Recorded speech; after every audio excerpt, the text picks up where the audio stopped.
Ek gebruik graag hierdie geleentheid om u 'n baie geseënde en voorspoedige 2023 toe te wens.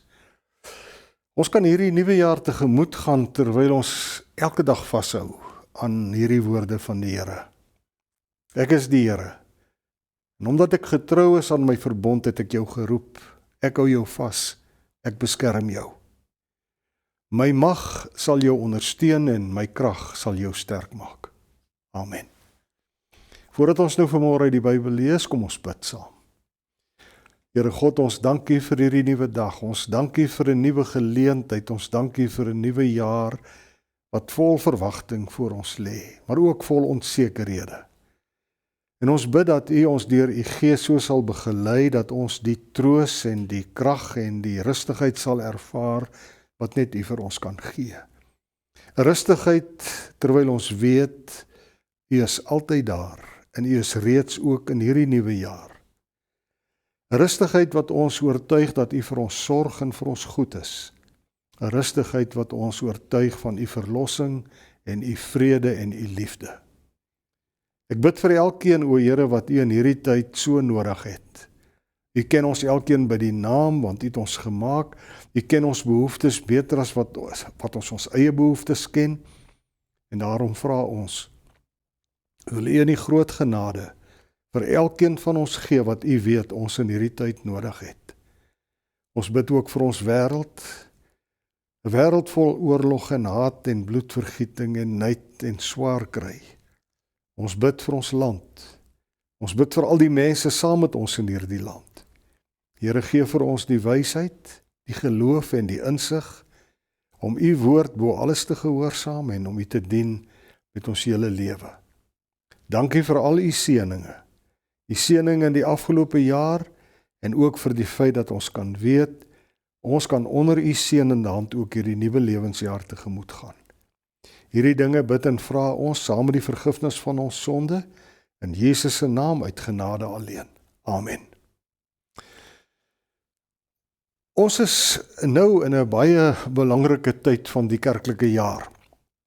Nou die van u wat reeds u die jaarlike kerkkalenders ontvang het, sal nou weet, by vandag staan daar Epifanie Sondag. Nou hierdie tyd, direk na Kersfees, staan so bekend as Epifanie.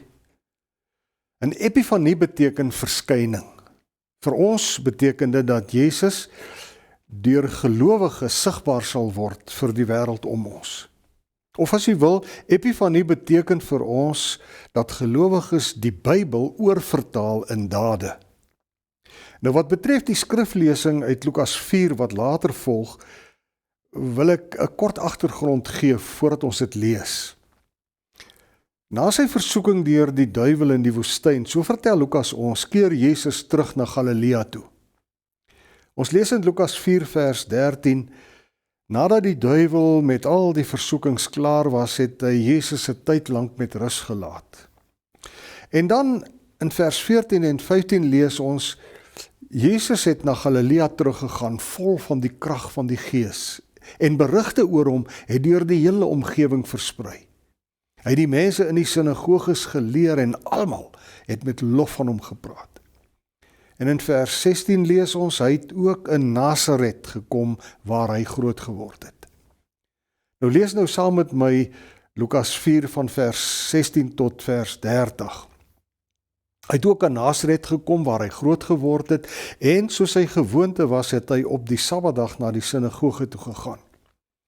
En toe hy opstaan om uit die skrif voor te lees, is die boek van die profeet Jesaja vir hom gegee. En hy het dit oopgemaak en die plek gekry waar daar geskrywe staan, die Gees van die Here is op my, omdat hy my gesalf het om die evangelie aan armes te verkondig. Hy het my gestuur om vrylating vir gevangenes uit te roep en herstel van gesig vir blindes, om onderdruktes in vryheid uit te stuur, om die genadejaar van die Here aan te kondig. En nadat hy die boek toegemaak en aan die amptenaar teruggegee het, het hy gaan sit. Die oë van almal in die sinagoge was op hom gerig. En toe begin hy hulle toespreek. Vandag is hierdie skrifwoord wat julle nou net gehoor het vervul. Almal het hulle instemming met hom betuig en was verwonderd oor die aangename woorde uit sy mond. En hulle sê, is hy dan nie die seun van Josef nie? En toe sê Jesus vir hulle, julle sal seker die spreekwoord aan my wil voorhou, geneesheer, genees jouself, en vir my sê, ons het gehoor wat alles in Kapernaum gebeur het. Doen nou dieselfde dinge ook hier waar jy groot geword het. Maar dit verseker ek julle, sê hy verder, geen profeet word in die plek waar hy groot geword het aanvaar nie. Ek sê vir julle die waarheid. Daar was baie weduwees in Israel in die tyd van Elia, toe die hemel 3 jaar en 6 maande lang toegesluit was, sodat daar 'n groot hongersnood in die hele land gekom het. Tog is Elia nie na een van hulle toegestuur nie, maar wel na 'n weduwee in Sarfat in die gebied van Sidon. En daar was baie malaatses in Israel in die tyd van die profeet Elisa. En tog is nie een van hulle genees nie, maar wel Naaman, die Syriër. Almal in die sinagoge was woedend toe hulle hierdie dinge hoor. Hulle het opgespring, om uit die dorp uitgejaag en hom gebring tot op die rand van die berg waarop hulle dorp gebou was, om hom van die kraas af te gooi. Maar Jesus het tussen hulle deur geloop en weggegaan. Ons lees tot sover. Die tema vanmôre teen die agtergrond van Lukas 4 vers 21 waar ons lees, toe begin hy hulle toespreek, vandag is hierdie skrifwoord wat julle nou net gehoor het vervul. Nou die tema teen hierdie agtergrond is, ons moet die Jesus boodskap laat lewe. Nou dit waarvan ons vanmôre gelees het, is seker een van die mees tragiese dinge wat daar met Jesus tydens sy aardse lewe gebeur het. Kom ons kry onsself net weer in die prentjie. Die gebeure waaroor dit vanmôre gaan speel af in Nasaret, Jesus se dorp, is die plek waar hy groot geword het. Is die een plek waar almal hom geken het. En nou vertel Lukas, toe Jesus daar in Nasaret gekom het, gaan hy soos hy gewoond was op die Sabbatdag na die sinagoge toe. Maar kom ek sê net gou iets oor die sinagoge van daardie tyd voor ons verder gaan. Daar was soos in die geval van die tempel by sinagoges nie offers gebring nie. 'n Sinagoge was die plek van oordenking. Wanneer die Jode by die sinagoge was, is daar uit die beskikbare heilige boekrolle voorgelees en dan het hulle die gedeelte wat gelees is oordink. En verder by die tempel in Jerusalem kon alleen die priesters offers aan God bring. Priesters was daar in beheer. By die sinagoge was dit nie so nie. By die sinagoge was daar nie priesters aan diens nie. Dit het enige Joodse man vrygestaan om deel te neem aan die byeenkoms in die sinagoge. Enige volwasse Joodse man kon aanbied om voor te lees uit die boekrolle van die Ou Testament wat daar beskikbaar was. En so 'n persoon het dan gaan sit op 'n soort preekstoel en het dan vir die ander wat daar was, die gedeelte wat hy gelees het, sy betekenis uitgelê. En dit is dan, so vertel Lukas, wat daardie dag met Jesus gebeur het. Hulle het toe reeds geweet van Jesus en hulle wou graag hoor wat hy te sê gehad het. En toe Jesus daai dag opstaan om vir hulle voor te lees, het hulle die boekrol van die profeet Jesaja aan hom gegee. Nou die boekrolle is geberge in 'n spesiale soort kas in die sinagoge wat hulle die ark genoem het. Nou Jesus het die boek, en nou in gedagte, nie 'n boek soos ons 'n boek ken nie, maar 'n boekrol het hy oopgerol tot by Jesaja 61 vers 2. En dis 'n gedeelte wat baie bekend en baie gewild was onder die Jode van daardie tyd. Die gedeelte het vir hulle hoop gebring. Want dit sê dat God vir hulle uitkoms sal bring. Dit het hulle daaraan herinner dat God steeds by hulle was. En laat my net weer 'n kort verduideliking toe. En ek wil nou nie hier 'n lang verduideliking gee van die ballingskap van die Jode in die Ou Testament nie. Laat my toe om net dit te sê. Hierdie gedeelte wat Jesus uit die profeet Jesaja gelees het, speel af baie jare gelede. Dit speel af in die tyd toe Israel uit die ballingskap in Babylonië na Israel toe teruggekeer het. Maar al was hulle toe reeds weer terug in hulle vaderland, het dit nog verskriklik sleg en swaar met hulle gegaan.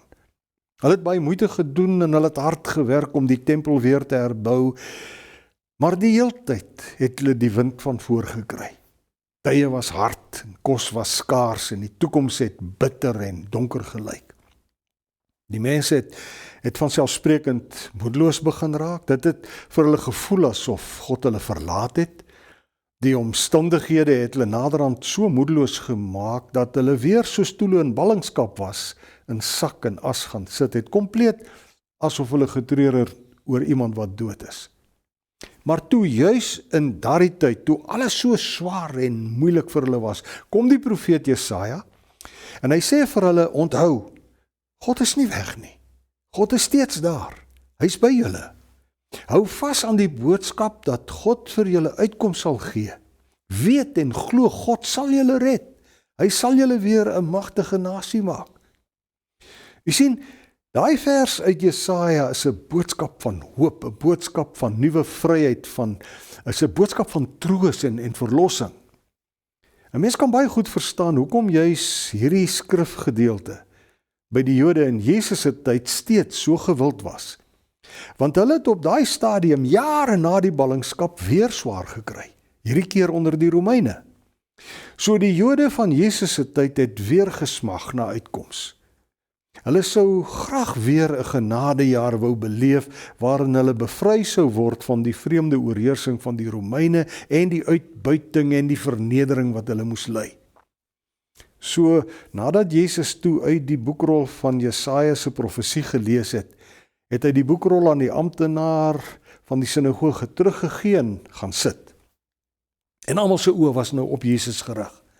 Hulle wou graag hoor wat hierdie Jesus van wie hulle sulke goeie dinge gehoor het, oor die skrifgedeelte te sê het.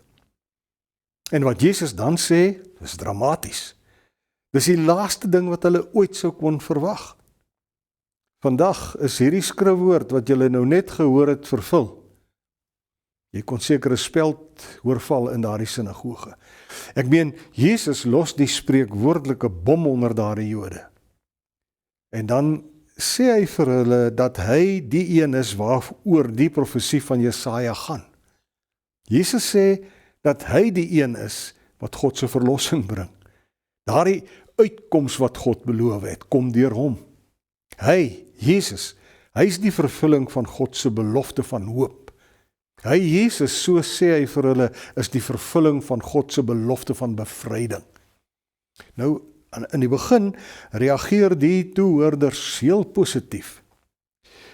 Maar hoe langer Jesus met hulle praat, hoe meer raak hulle opgewerk, totdat ons uiteindelik lees, hulle het opgespring om uit die dorp uitgejaag en hom gebring tot op die rand van die berg om hom van die kraans af te gooi. Maar Jesus het tussen hulle deurgeloop en weggegaan. So wat gebeur hier? Kan u sien? Jesus en wat hy sê, dit waarvoor hy gekom het, word nie aanvaar deur die mense tussen wie hy groot geword het nie. Hulle verwag iets anders, iets groters, iets wonderbaarliks, wat hulle vir eens en vir altyd sou vrymaak van die onderdrukking van die Romeine. Maar nee, voor hulle staan 'n man. Hulle ken hom as Jesus, seun van Josef, die timmerman, wat daar onder in die dorpie Nasaret bly.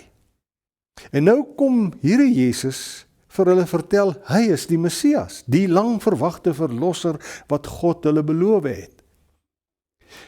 Hy verduidelik vir hulle, hy is die een wat die verskil vir hulle gaan maak.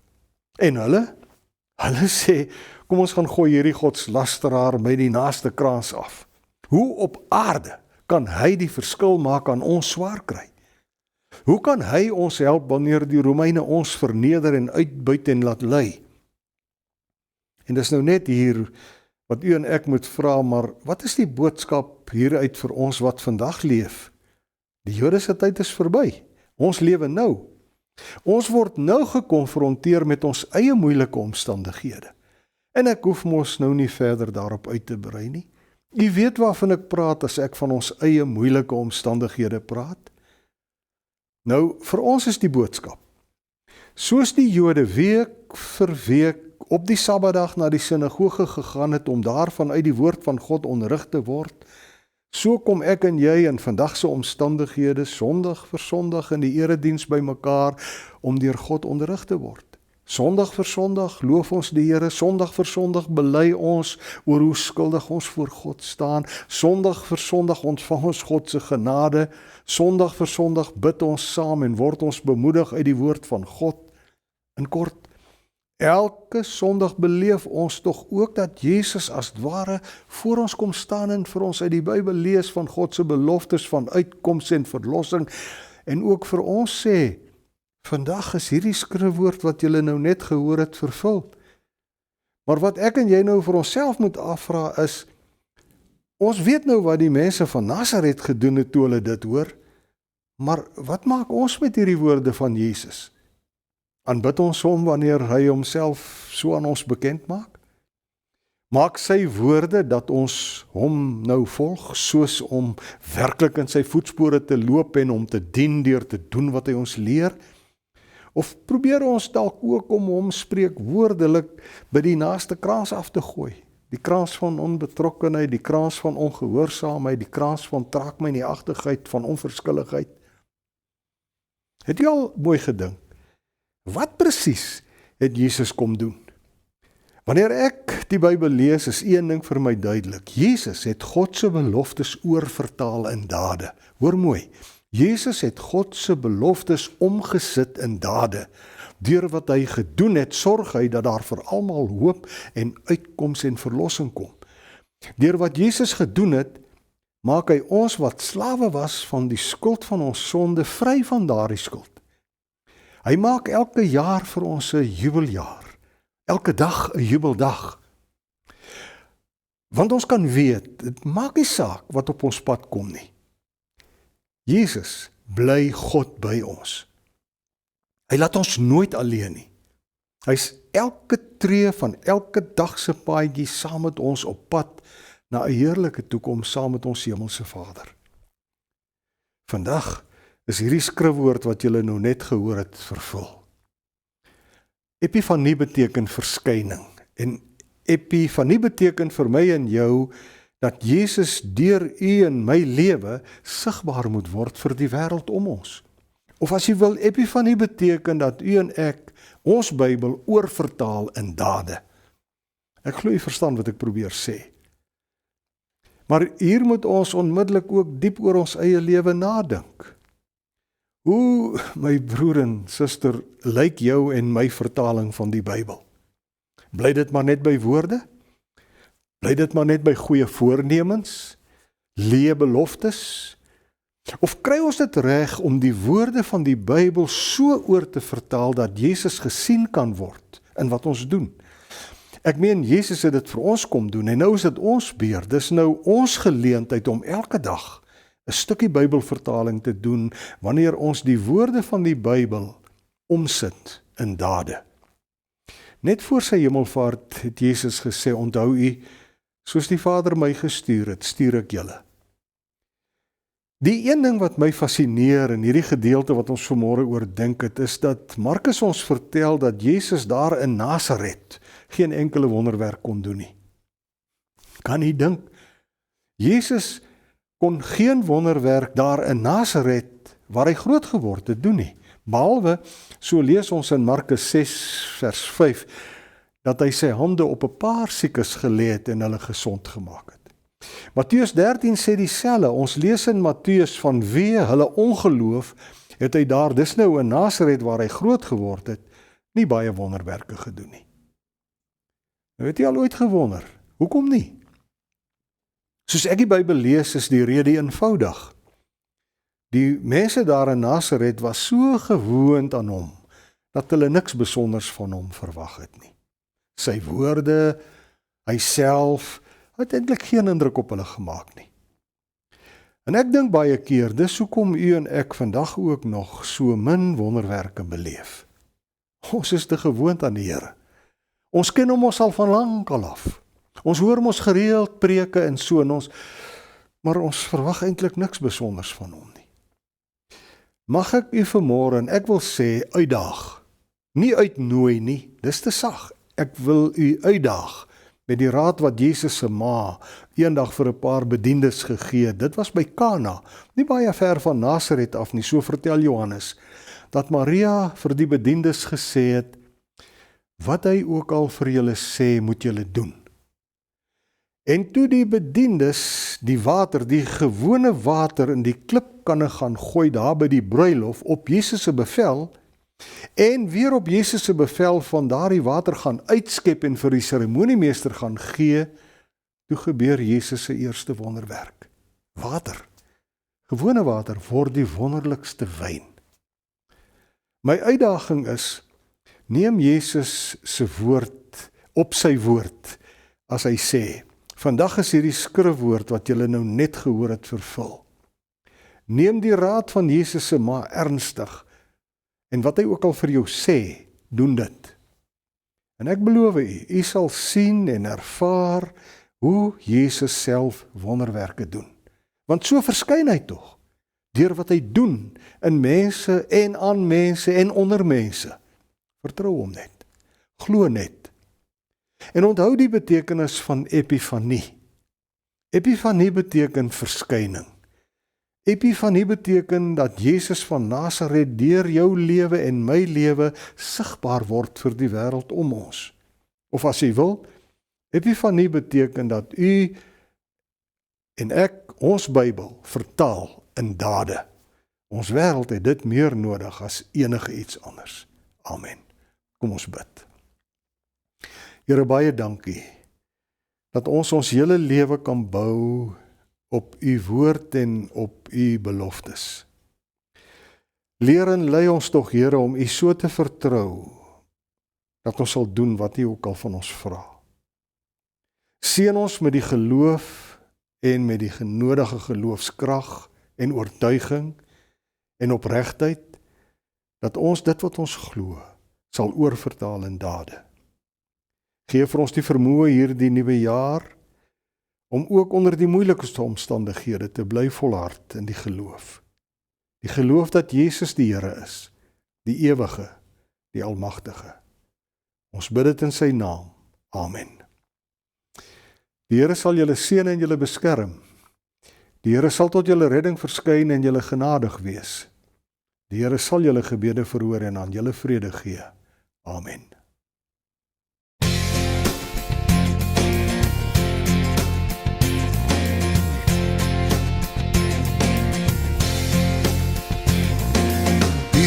Goedheid hier aan ons nie pyl nie, wie word daardeur nie diep getref? niks anders bring vir ons die heil nie. Ons wil ons hart tot U verhef. Aan U alleen ons dank en ere, U wat ons in U liefde lei.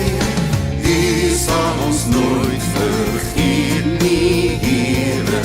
U wil ons in U waarheid lei.